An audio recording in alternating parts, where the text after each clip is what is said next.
Good morning, football fans, and welcome to Sports Fluent. I am your host, Giovanni Witter, and I am excited to be bringing you my first episode of my podcast, Everything Football. A little bit about the podcast is that I'll be covering all levels of football, starting from high school, college level D2, D1, D3, and AIA, and all the pro leagues. Also in future episodes, I hope to bring on along like local athletes, high school guys, college guys, just so you guys can learn a little more about how it is to be an up and coming football player. Um, Now, before we get into our main topic for today, I'm just going to give you guys a little bit of background on myself.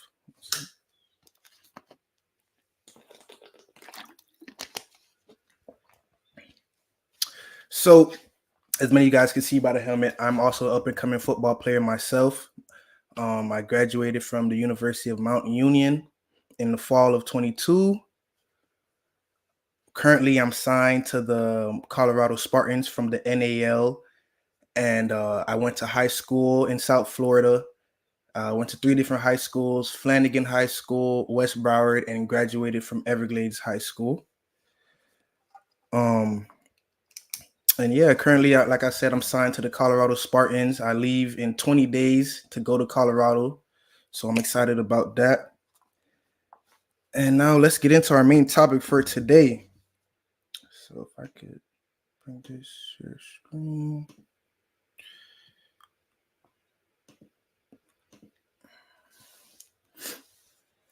Alrighty.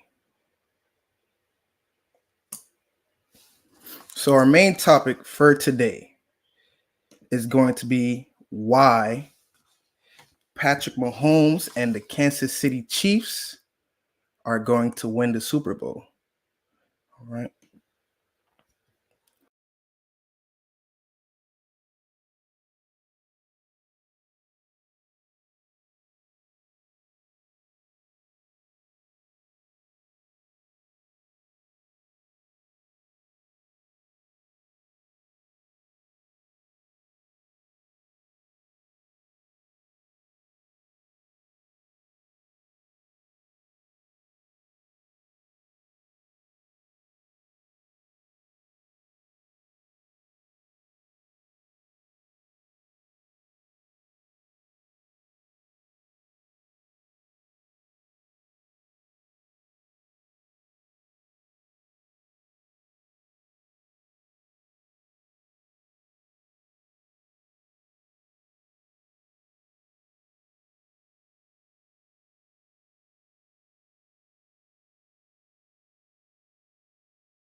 But that just goes to show a little bit about Mahomes.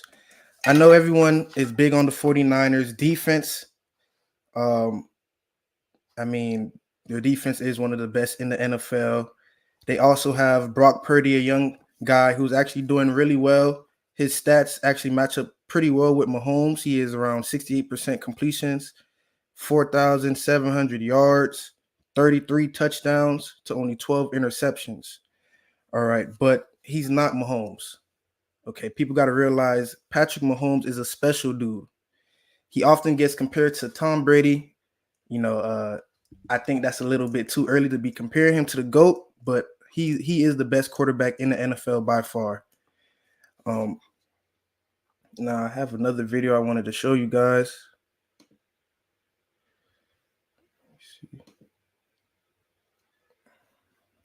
One second.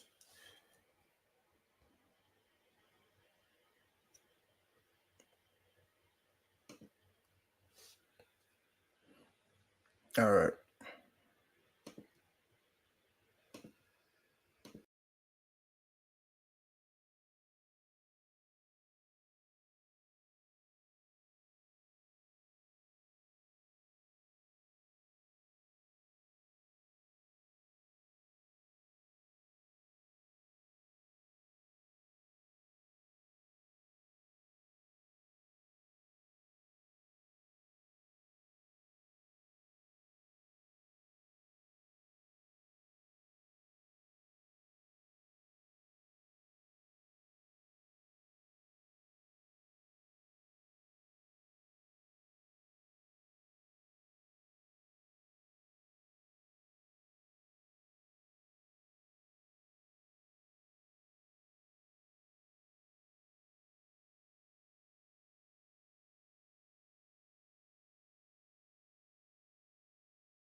So, as you can see, just from the all 22 point of view, Mahomes had his way with the Ravens defense. It was easy for him.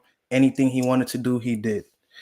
But my second main topic to real reason why the Chiefs could pull off and beat the 49ers very easily in the Super Bowl is going to be the defense. Now, I know many people, especially if you've been watching the NFL all year, you know how good the 49ers defense is. Um, but the Chiefs defense right now, they're heating up at the perfect moment. They held the red hot Ravens and Lamar Jackson to just 10 points. They also slowed down the Bills and Josh Allen in that divisional round. Now, those are two of the greatest young quarterbacks besides Patrick Mahomes in the NFL, and the Chiefs defense had no problem in limiting what they wanted to do, and they did it. Also, is going to come down to coaching. As we all know, Andy Reid, he's been there, he's done that, been to multiple Super Bowls in the last 5 years and has his team ready to go. The 49ers, they've been to the big game, but it's just not, they haven't that next step. They haven't took that step, got the players to actually win the big one. So I'm gonna actually show you some more stats comparing the Chiefs defense versus the 49ers defense. 1 second.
Percent. There we go.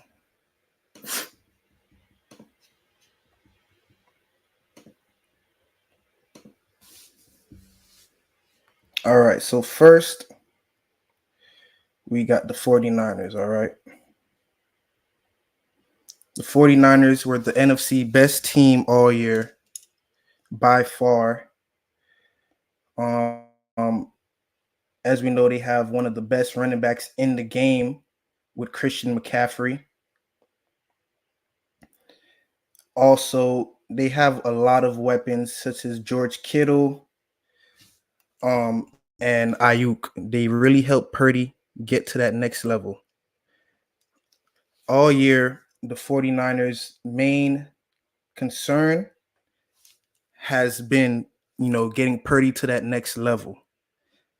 And I feel like Purdy has made a very good step this year, but he's not elite as the other guys. He's not, a Lamar Jackson.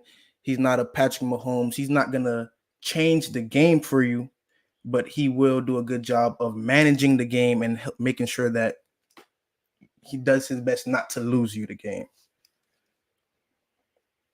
Actually, the stats I had went away, but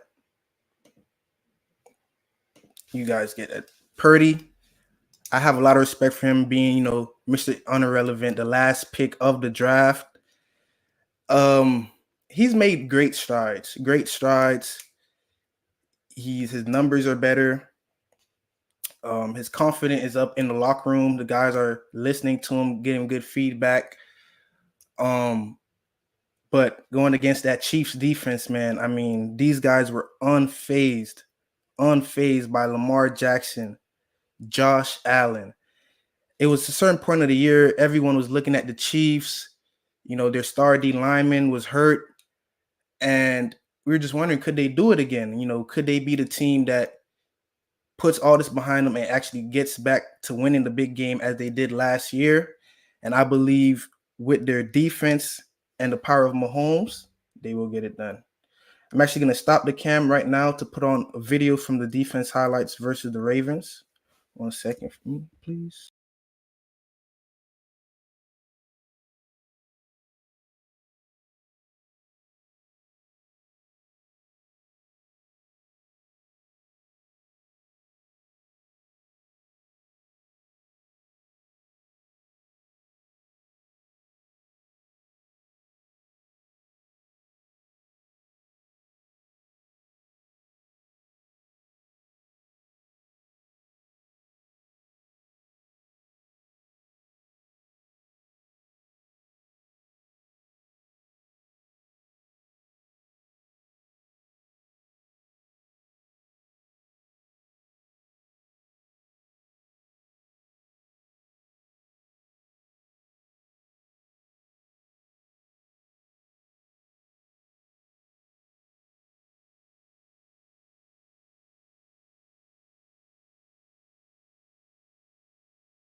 Over 5 yards rushing. Despite that, they only ran the ball 11 times and threw the ball 57 times. This is a team that's sort of built around a running game, or at least that's a big part of what they do. And the Kansas City Chiefs are built around their pass defense. So this seems on paper like a baffling decision by Baltimore, but it's a decision I actually agree with. So let's talk about why a decision that seemingly makes zero sense on paper actually might have been the correct decision, even if it didn't work out. First, the play you see on the screen. This is kind of the big play that everyone is going to be talking about, where it's a single safety deep coverage. So the Chiefs are ready for the run, but despite that, Lamar is going to hand the ball off to Gus Edwards. It's really well blocked, and Gus Edwards picks up 15 yards on that play. Okay, really good stuff, and they were able to get a touchdown on the very next play.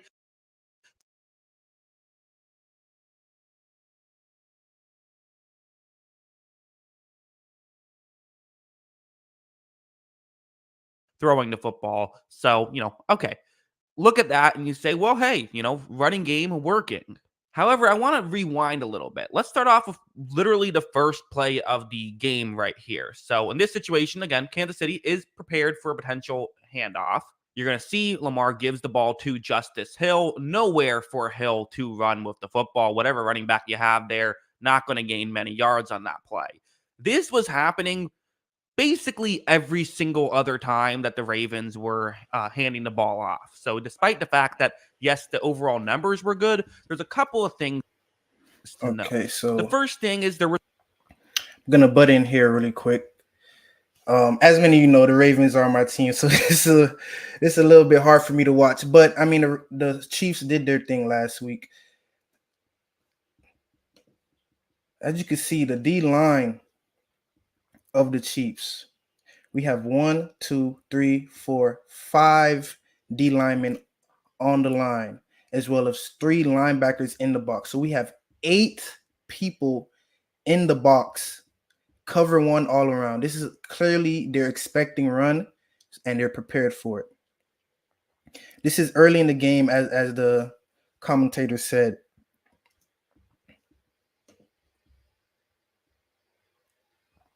And there was just no push from the O-line. These guys stopped them right at the line of scrimmage.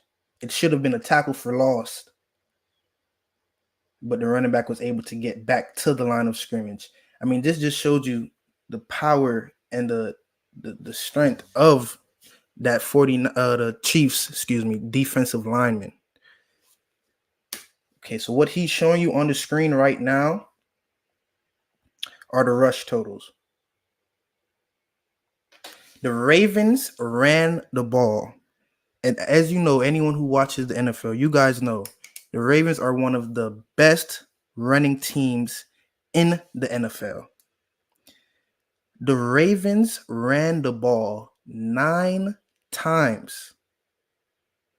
9 times against the Chiefs. And these are the right here. They ran it. First time they ran it, got 1 yard. Second time, 0. Third time, 21 yards. Fourth time, 15 yards. And after that, you can see 2, 5, 1, 1, and 3. I mean, the Chiefs just took the Ravens' strength right away from them. Right away. And that's a big reason to why I feel like the Chiefs' defense might have an even bigger impact on the game than Mahomes himself. All right, so I'm going to let the audio show here. Situation, which you almost have to put an asterisk on that, right? Because it was, a unique coverage that the Chiefs weren't playing every single snap, that they were playing for that specific situation. The 15-yard run, which I mentioned, and then a 2-yard run, a 5-yard Lamar Jackson run, in which he broke a tackle at the line of scrimmage to then pick up 5 yards, and then 1, 1, and 3 yards, meaning that the Ravens only had one other play where they handed the ball off to a halfback and gained more than 2 yards. And that one, they only gained 3. It was the 15-yard run, and that was it. And also going over here to literally the second play. So first play only gets you a yard. Not ideal. Well, okay. But the nice thing is maybe that can help set up play action, right?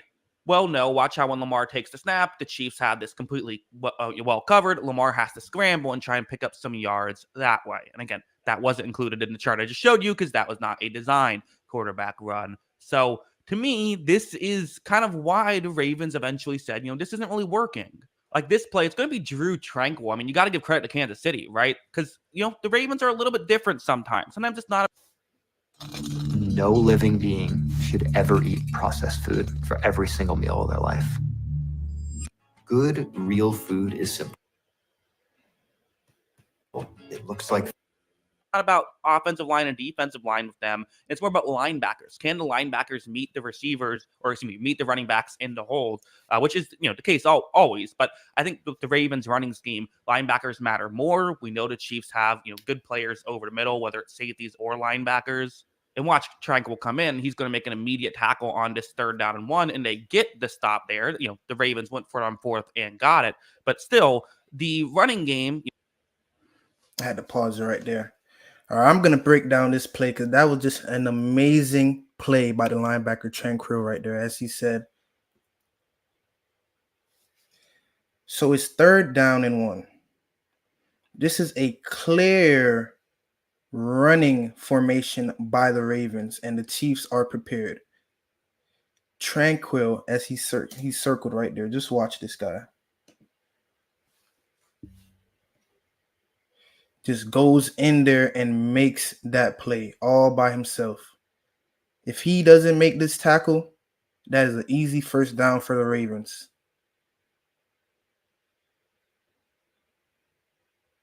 It's plays like this that got the Chiefs to the Super Bowl and will help them win the Super Bowl.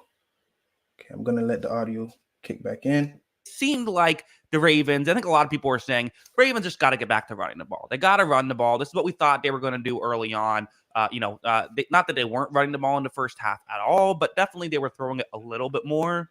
It is worth mentioning that, they were going 3 and out a lot, or, not putting the ball very quickly a lot, or turning the ball over very quickly a lot early on in some of these drives. So because of that, they didn't have a ton of snaps in general at this point. But on this one here, you're going to see Lamar hands the football off, and it's a safety who comes in, Justin Reed, he was lined up deep on this play. So this is a situation where the Chiefs are defending the pass here. They're not defending the run. They're making an effort to defend the pass, and they're still coming in and being able to stop the run on this play. So, okay, one play doesn't work, whatever. It's one play. We're the Ravens. We're trying to establish the run. Let's establish the run. So that would bring up a 2nd down and 10. And they're thinking, you know what, maybe let's try a different kind of running concept. Instead of just running up the middle, we're the Ravens, right? We don't just run up the middle every play. We run in different directions. Let's try something like this. Maybe a handoff to Zay Flowers. Well, Lamar gives it to Zay Flowers, and it works okay, right? Flowers does a nice move, but you're only getting 3 or 4 yards on that play. And it was 3 yards was the total. And now you have a 3rd down and 7 situation, and you're putting your team in a spot where basically you now only have one chance to come through. You're only giving Lamar one shot on this play. The Ravens did not come through. They ended up punting the ball away. And I think to me, there was a definitive point where after that drive, they just stopped running the football. They just said, okay, we're going to throw the football. That's why. Now, how did it work, right? Well, as we know, it didn't work out very well, right? Well, actually, if you look at this, so this is the yards per drive for each drive. So how many yards they got on each drive. So first drive, 3.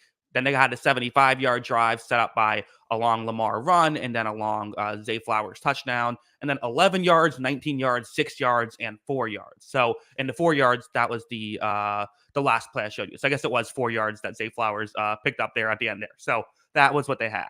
After that drive, where they just straight up weren't running the football, they got 39 yards, 55 yards, 74 yards, and 28 yards, or excuse me, 29 yards. So that's a pretty sizable jump from what they were doing. If you look at yards per drive, they averaged 19.7 yards per drive before.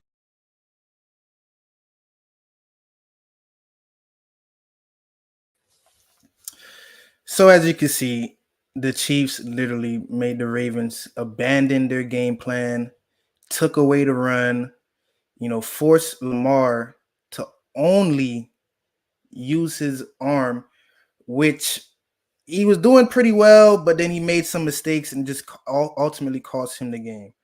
All right. But the Chiefs just played the number one rushing team in the NFL. And this week, now they have to go against the number one running back in the NFL, which one of my favorite players, Christian McCaffrey. All right. I'm going to just tell you guys a few Christian McCaffrey stats from this season, the regular season, that is. He had 272 carries, 1,459 yards, averages 5.4 yards a carry, and 14 touchdowns. All right.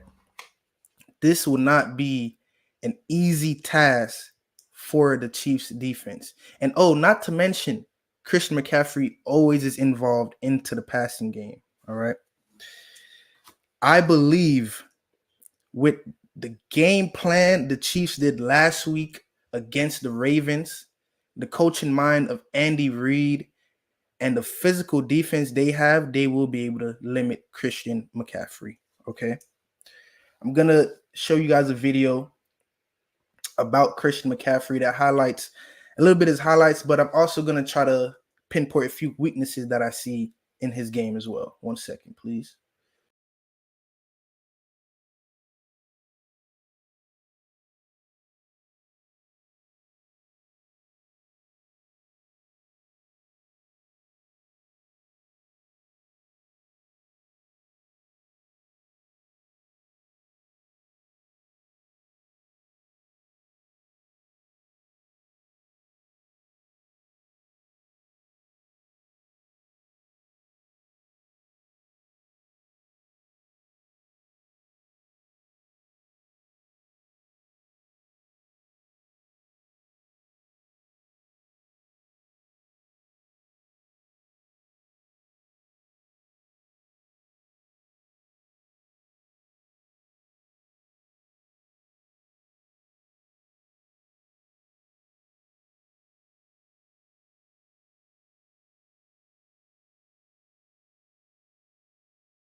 So I'm going to try to break this down play by play, see his strengths, and see how the Chiefs defense could find any weakness in here.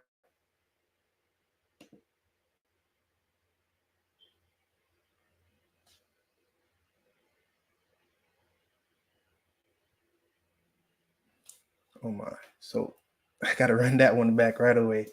This is what McCaffrey is great at. Getting off of that first tackle.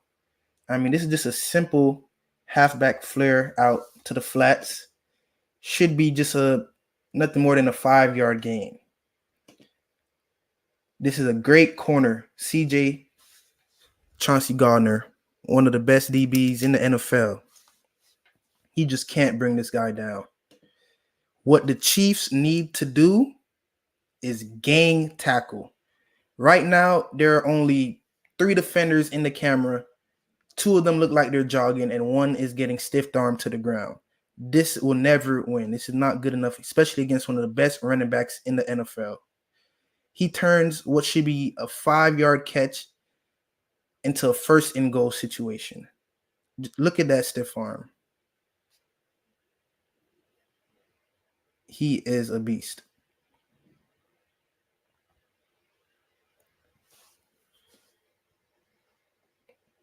Next, second and goal. Just an easy punch in by McCaffrey. Good job there. Gets up flexing.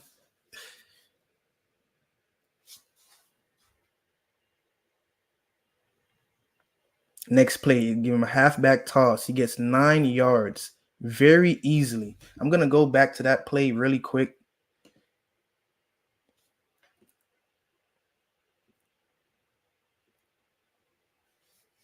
Okay, so here, first play of the second half. Okay. This is a clear running situation. They have 2 tight ends, 2 receivers. Everybody's here.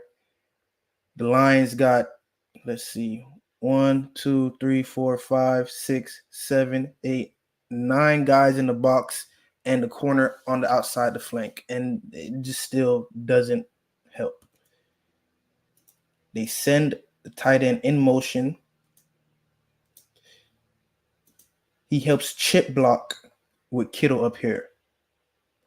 So by the time McCaffrey gets the ball and is in full stride, he has a 2-way go. He could either bounce it outside or bring it in this alley. And honestly, I believe the Chiefs linebackers are better than the Lions linebackers. And they will be filling this gap quicker, much, much quicker, especially after film, than these Lions linebackers right here. McCaffrey just follows his blocks and doesn't get touched until he's 7 yards down the field. Another second and goal situation. Punches in. Second touchdown of the day. Late third quarter, tie game.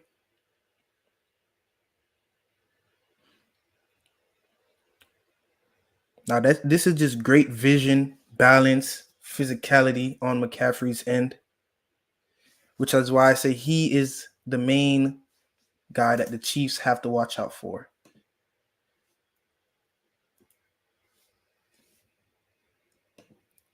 Late game situation. Boxes is full. He gets the ball instantly. The play is designed to go right here through this gap. He sees that there's a whole bunch of white jerseys right here and doesn't like what he sees. So in an instant, he's going to cut this back.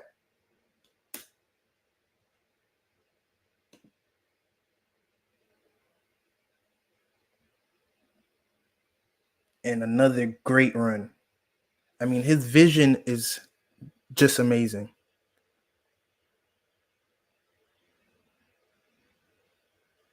Physical run. Takes more than one guy to stop him.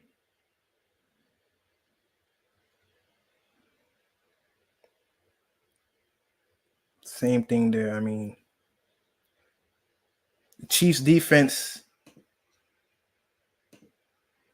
they're going to have a little bit of a rough time, but Once you limit his running lanes, have men flying to the ball, of course, watch out for when he does go out for passes, you should be good. And now, my final point of what really separates the Chiefs from the 49ers is their head coach, Andy Reid. All right. I have a few stats here on my phone. Let me pull it up 1 second, please.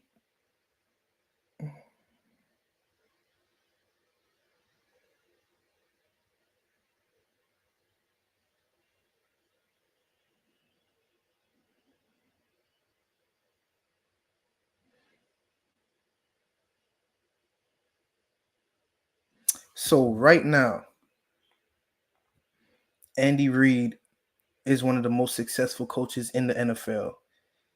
He has a regular season winning percentage of 64%. His record is 258 wins and 144 losses with just one tie.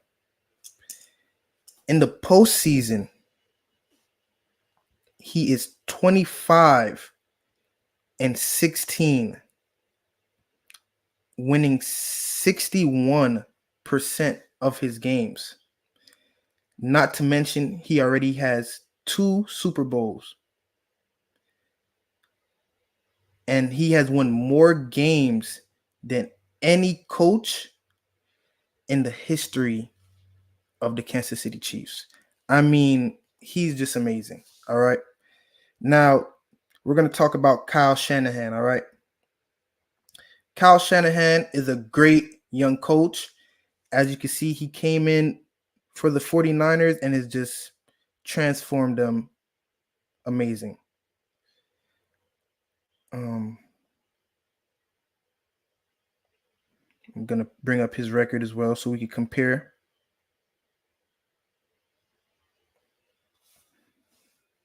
So, as you know, he hasn't been in the NFL as long as Andy Reid, but their record as Kyle Shanahan being their coach, he has a 64-51 record, winning 55% of the games. His postseason record is 8-3. He has a 72% postseason record. So when the going gets tough, getting into late December, January, and February, that's when Kyle Shanahan is the most locked in. Mom, you said you want Kansas City to win. So do I. But I think the Chiefs will win due to Andy Reid's leadership. Okay. Last year, when they played the Eagles, a lot of people were on the Eagles bandwagon. You know, they had the young quarterback, Jalen Hurts. He was doing his thing. Great, just a great year. And when it came down to the Super Bowl, it was just like, man, the Chiefs were just on another level. I don't know if it was because they were more locked in, they've been there before, but it all comes back to coaching. All right. Andy Reid is going to have his guys ready for Sunday. I could tell you that. They will be ready. They will be amped up. There's a lot of distractions going around right now. Patrick Mahomes, his dad recently got arrested for driving under the influence. But he won't let that bother him, especially with having a great coach like Andy Reid. He will be ready for it. I'm also going to bring up this clip.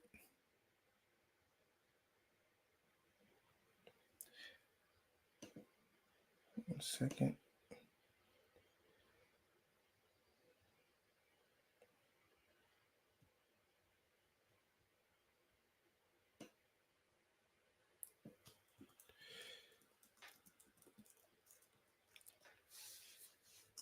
Like I said, guys, this is the first episode, so bear with me. I do plan on having more guests on my show for my next episode, which will be taking place Friday at 11. But I just want to show you this video from Andy Reid's press conference. Just show you this guy's mindset and his attitude towards the game.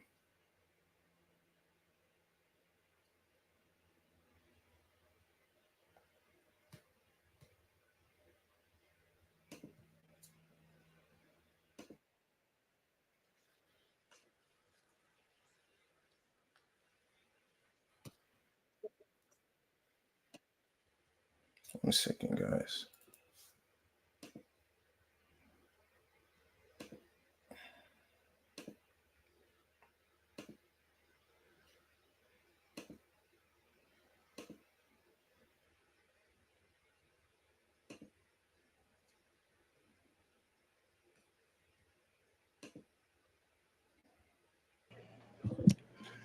All right. I don't have any injuries for you right now, so I'll have to get them to you tomorrow. But my hat goes off to the Ravens and the city here of Baltimore. You've got a great football team. We appreciated your hospitality. It's a great environment to play in. And then how about the Chiefs? What a great deal that was. I thought our guys played hard, aggressive football. It always starts with the offensive defensive line. They came out, with a purpose here and played their hearts out. Pat Mahomes did a great job again, as he normally does, but starting the game off with 11 completions, straight completions, that's something special. And then to manage the game, things that get kind of thrown by the side is him taking a sack there at the end. So as opposed to trying to fit the ball in, he took the sack, kept the clock running. Good things happened there at that particular time. So, and then our defense was outstanding. We were able to get a lead, and we were able to maintain that lead, and did it with great personality there. So as they've done throughout the season. But my hat goes out to Spags, to Nags, and to Tobe for the jobs that they've done as coordinators, putting things together, and most of all keeping the hope up, right, when things weren't maybe going as well. MVS is a picture of that. So people coming down on him everywhere. He keeps it right there and does a great job with it. I thought he was just phenomenal. That kid, he's taking a beating here, and he was able to just hang in there and battle. So anyways, time's yours. That pass to MVS, was that difficult to call? It wasn't hard to call. I mean, just a couple words. It was zero blitz. We knew it was going to be zero blitz, and or at least had a good idea. I mean, you never really know, but we thought we knew. So, and it was, and it got MVS, in a great position right there. I'm losing my voice here. Got him in a great position to make the play. Travis was unlike what we've seen him in quite some time. During the week, he was talking about how this game meant more to him than any other game. Certainly before the game and after the game, he looked like he was pumped up. Listen, he's Travis is always fired up. He's always fired up. But with the playoffs, he's even more so. And so I never worry about him being ready to go. He's always right there and just brings that emotion to the guys, that just secure feeling that we're going to go get this thing. I just want to pause right there.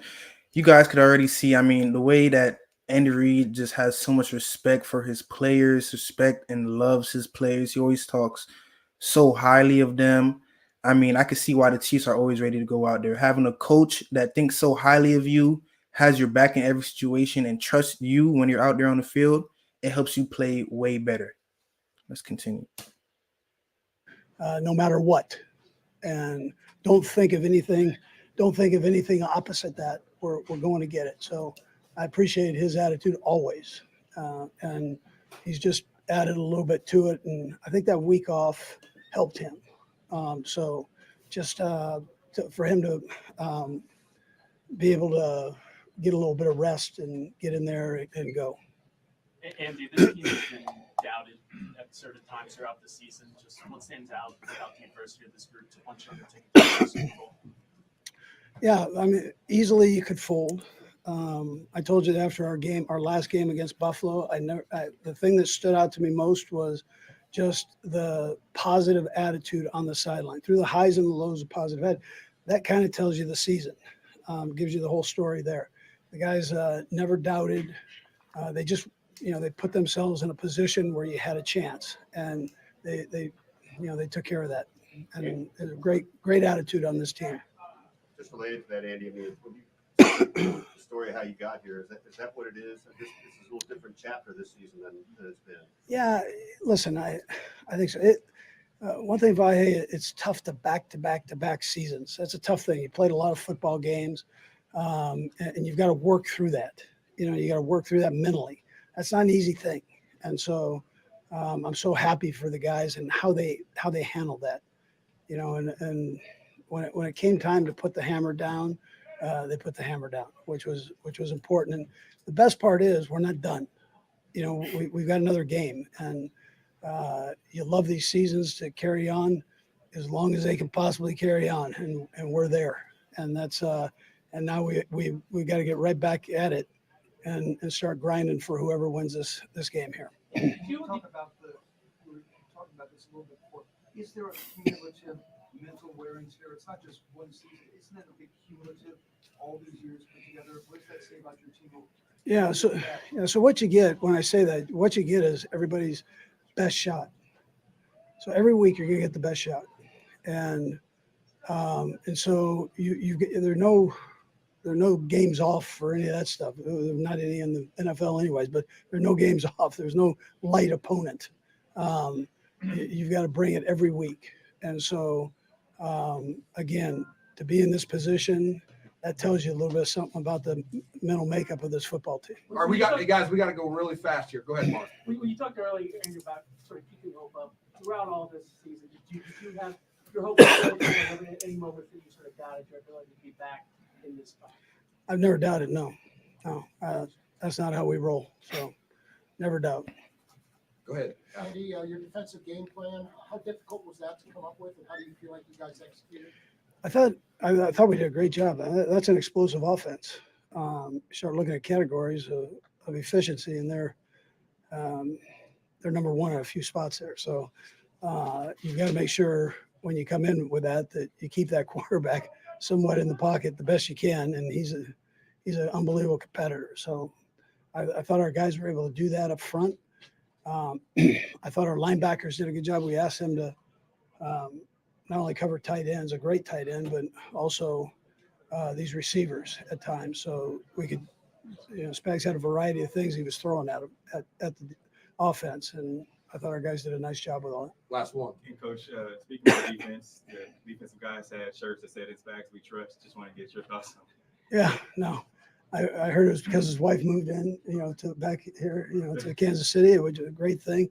She's also a phenomenal cook. We appreciate her desserts. She makes great banana cream pudding, which she's done every week this season. So, anyways, Spags, I've known him a long time, since the old college days. So I just appreciated his effort and putting all these game plans together. He's not, he and I are about almost the same age, so we've seen a couple games. All right. Thank you. All right, good. Thanks, Coach. All right, we'll take it.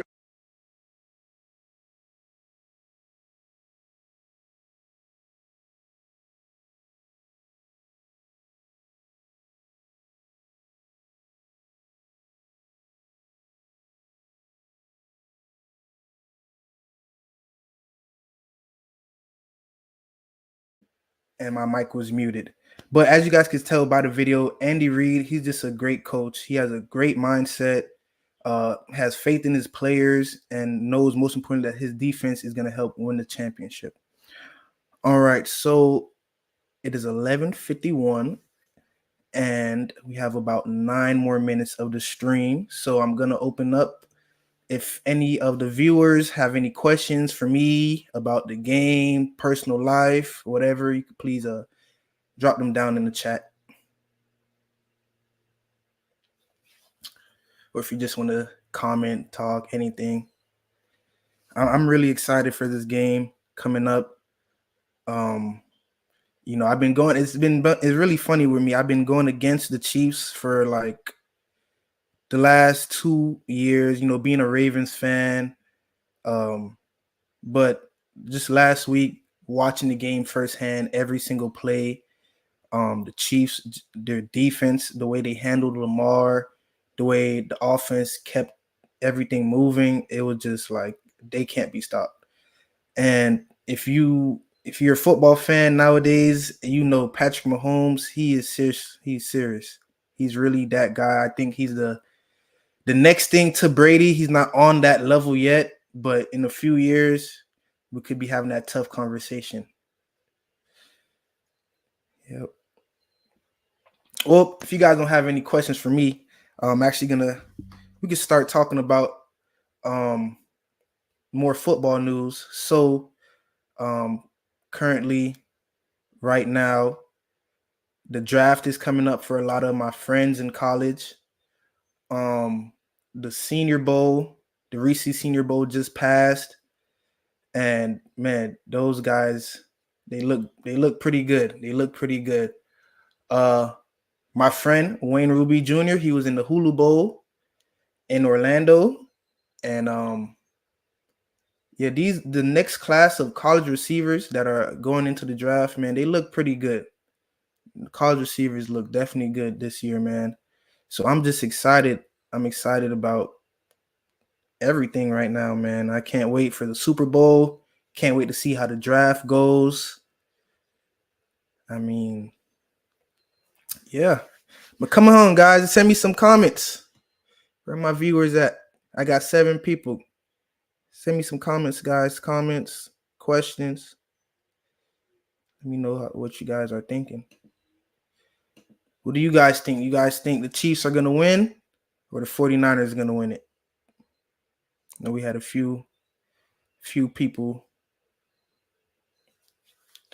to say their point of view.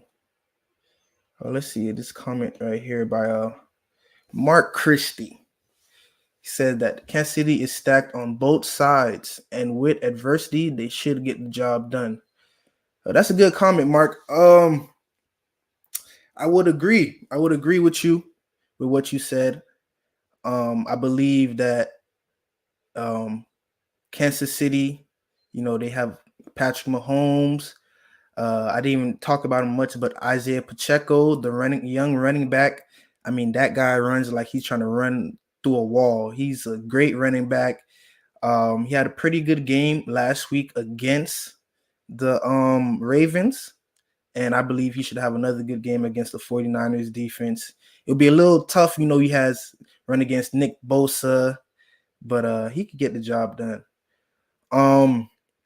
Yeah, like you said, we know their defense. Those linebackers are flying around.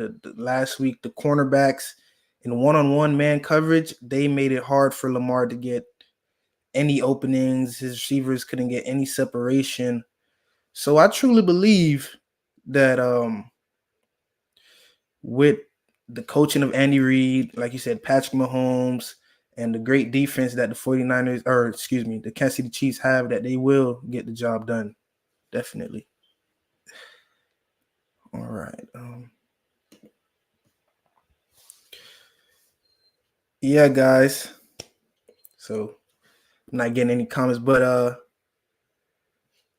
I'm just excited to be on this podcast right now. This was a lifelong dream of mine to always, you know, be able to share my love for sports, also while playing sports. And it's just, you know, I'm really blessed and thankful to God for the opportunity. Like I told you guys, I'll be leaving in 20 days to go to Colorado to play for the Colorado Spartans. And yeah, man, I'm really excited about that. We have another fan saying Chiefs. Yes, I do believe the Chiefs will win. Thank you, Mia, for that comment. And thank you, Auntie, for your support. I love you too. And I'm thankful. I couldn't have done anything without you guys who are watching the stream right now, without my family.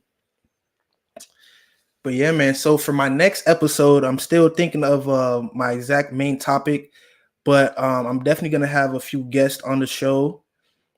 I think we're gonna be talking a little bit about the recruiting base here in South Florida for high school football.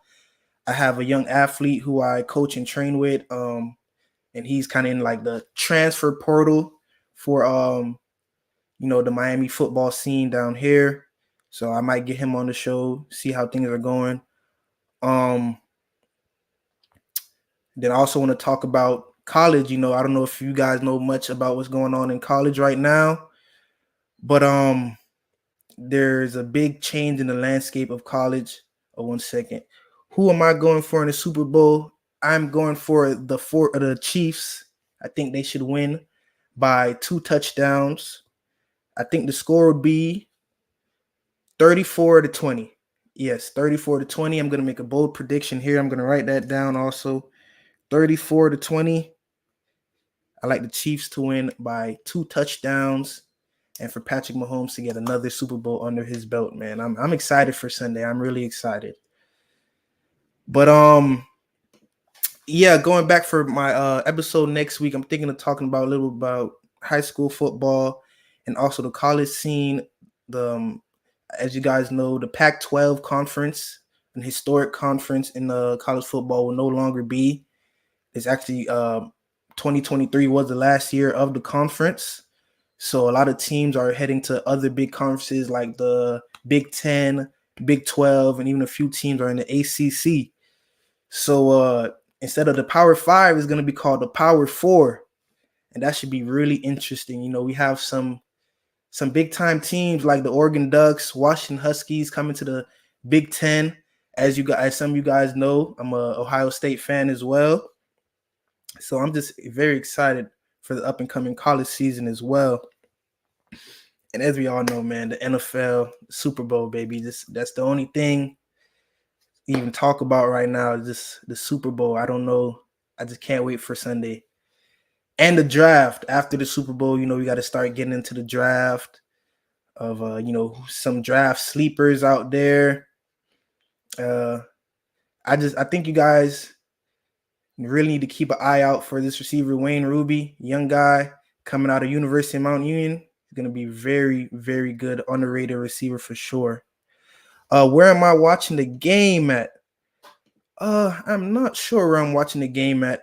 Definitely want to watch it somewhere where I could, take a few notes and have the breakdown for you guys next Monday after the Super Bowl. But I'm not sure where I'm watching the game at yet. And thank you, W Prediction. Thank you. Well, guys, I thank you guys for being with me for the whole entire stream. I saw some of you guys here before I even started the stream. So thank you guys. This is the first episode. I will be back Friday at 11 a.m. same time, and I'll have more content and more things to talk about with you guys. Thank you so much.